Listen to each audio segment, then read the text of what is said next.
Bonjour, je vous propose aujourd'hui de porter plus particulièrement attention à notre respiration.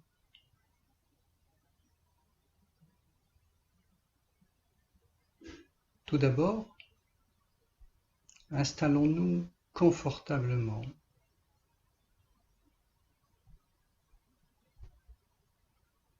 Vous remarquerez que pour prendre conscience de son assise, de son corps, souvent ce que nous faisons, c'est de le faire au moment d'une expiration, lorsque l'on souffle. C'est comme si notre conscience descendait dans notre corps tranquillement et pouvait percevoir ainsi tous les ressentis qui nous arrivent aussi bien de nous-mêmes que de l'extérieur.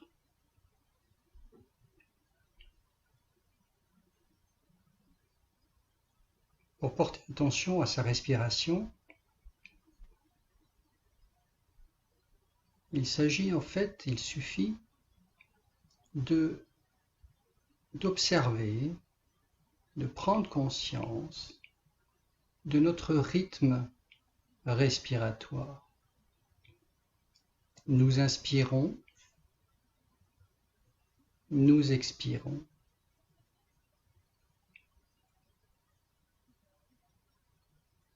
Que se passe-t-il au moment de l'inspiration ?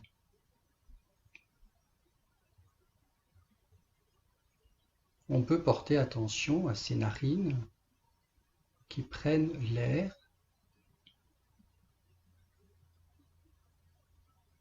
au trajet de l'air qui descend du nez dans la gorge. On peut percevoir physiquement le passage de l'air jusqu'au début de ses bronches.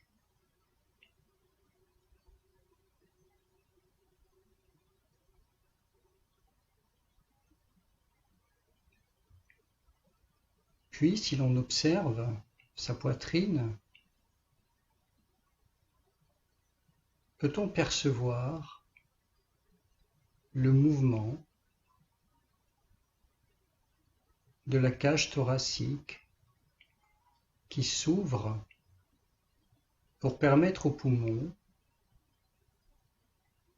de prendre l'air que nous inspirons.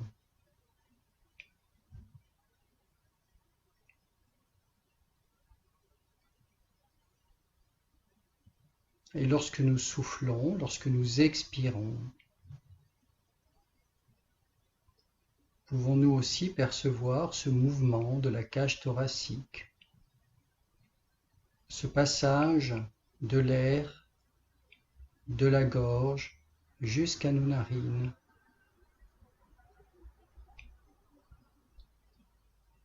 La température de l'air. Lorsque nous inspirons ou que nous soufflons, la température est-elle différente? Pouvons-nous nous en rendre compte?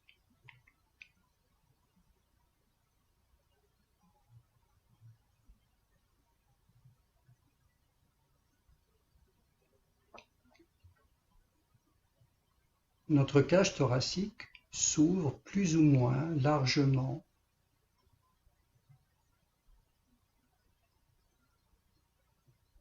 Parfois, pour certains d'entre nous, les épaules se soulèvent un petit peu. Le plus souvent,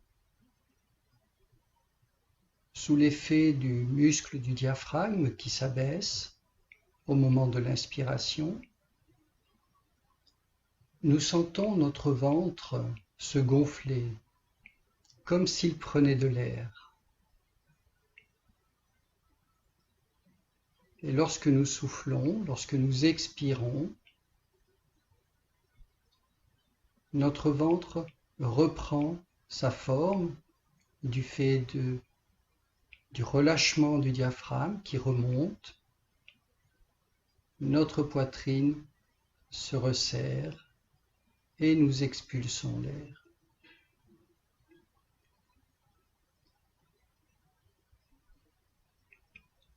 Dans une méditation, bien sûr, ce mouvement souvent est très imperceptible car nous sommes au repos,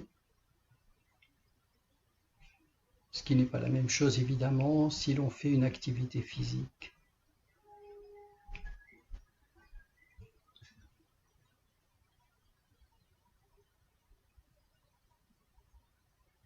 Ainsi, vous voyez, dans un premier temps, nous observons notre respiration.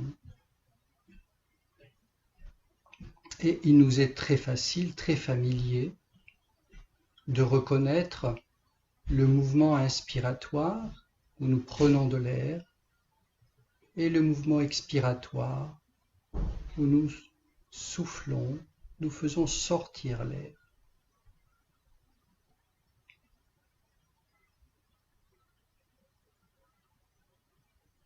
On peut dire que notre respiration, notre mouvement respiratoire complet se déroule en deux temps.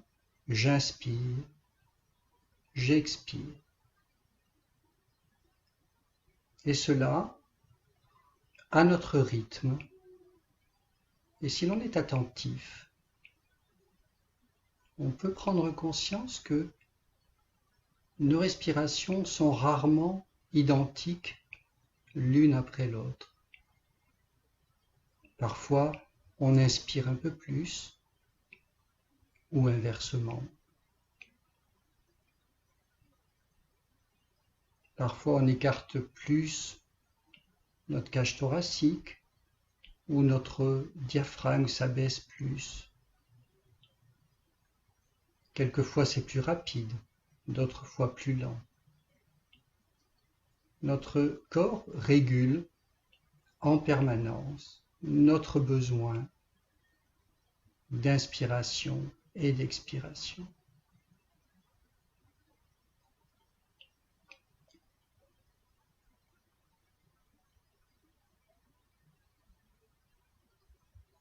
C'est pour ça que l'on compare souvent la respiration à un feu de cheminée, en disant que c'est toujours là, on respire toujours, mais c'est aussi toujours différent.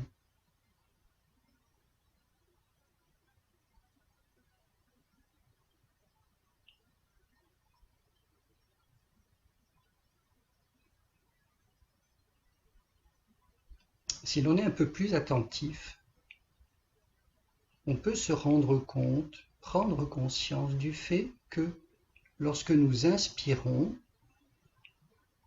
je prends l'air, au sommet de l'inspiration, avant de commencer à souffler, à expirer, il y a un petit temps d'arrêt,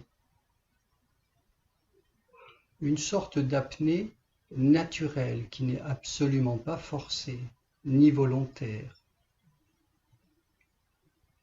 Et de la même manière, lorsque j'ai fini d'expirer, je n'ai plus d'air, ou presque plus, un petit temps d'arrêt aussi se met en place avant que je reprenne mon inspiration. Observons ce phénomène et donc je vous invite à passer d'une respiration à 2 temps à une respiration à 4 temps. J'inspire, une pause naturelle se met en place, j'expire, et il y a une pause naturelle, une petite apnée, avant que je recommence mon cycle.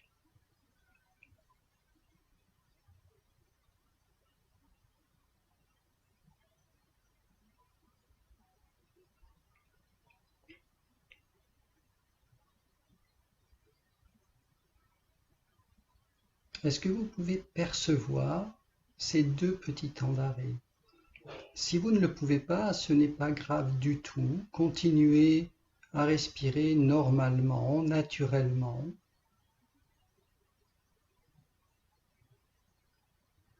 Ne vous concentrez pas trop sur votre respiration, car le résultat serait de forcer un peu trop la respiration, ce qui n'est absolument pas l'idée.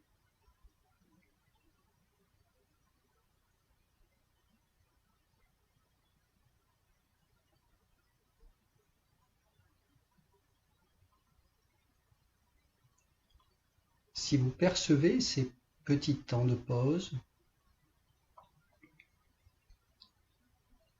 observez ce qui se passe. Est-ce que cela provoque en vous le fait d'en prendre conscience?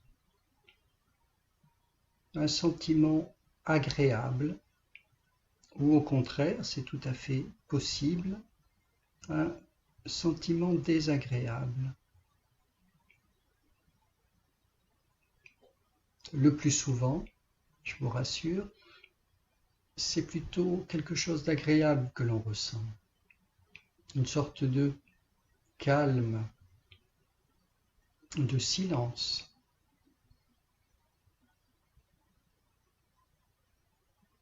Et d'ailleurs, souvent, en tout cas pour moi, je fais part de mon expérience personnelle, dans ces moments de pause, surtout à la fin de l'expiration,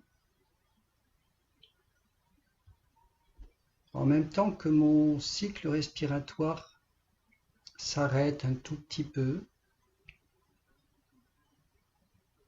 mes pensées partent. C'est donc un moment fugace, souvent très court, mais très agréable, très reposant. Et c'est pourquoi je vous invite juste à y porter attention. Et je ne vous demande absolument pas, je ne vous propose pas du tout de forcer ce moment, c'est-à-dire de forcer cette apnée. Ce serait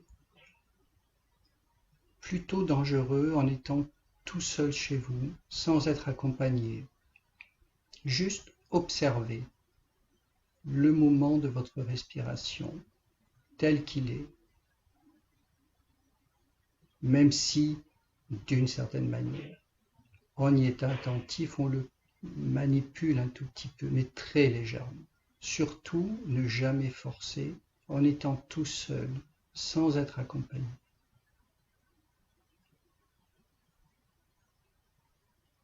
Cette séance n'est pas destinée à vous apprendre quelque chose, ni à vous conseiller une façon de respirer, juste d'observer la réalité, la plénitude de votre respiration naturelle.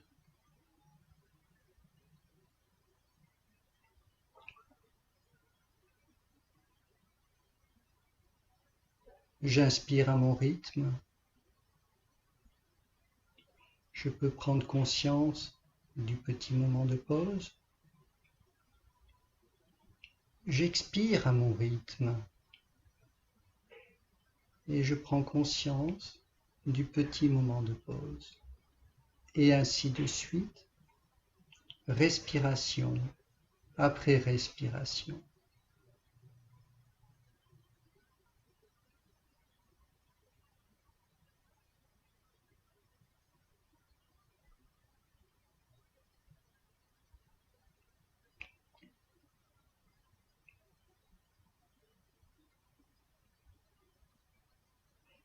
Bonne méditation, à très bientôt.